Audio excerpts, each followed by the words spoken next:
Tragedy could have been prevented. That's according to Greg Matter's psychiatrist, who was on the stand for much of the day at the coroner's inquest. Dr. Greg Passey's testimony revealed deep disappointment with the death of a patient who he says had come far in his treatment of PTSD.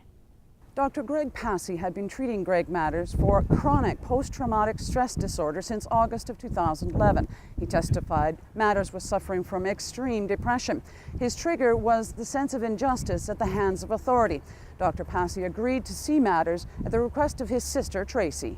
I found it very touching and very moving, and I learned a lot about post-traumatic stress disorder. And, I just realized that so many of the symptoms that Greg had were classic indications of PTSD.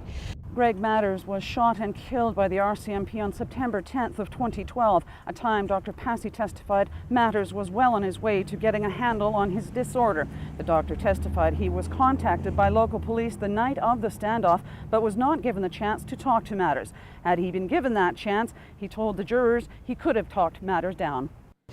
It was very distressing for us, and obviously very distressing for Dr. Passey not to be given that opportunity to bring Greg out. I know in my heart of hearts that if Dr. Passey was permitted to speak to Greg on the telephone, that he would be alive today. My understanding is there was no necessity to push things.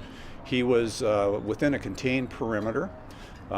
He did not have a firearm. There were no civilians nearby. He was not threatening to go out and harm other people. His only threat was if you unjustly attack me, threaten me, my family, my home, I will defend myself up to and including lethal force, even if I get killed in the process. The standoff, he said, quote, "I don't understand why the use of lethal force was even considered," unquote. Cheryl Jan, CKPG News.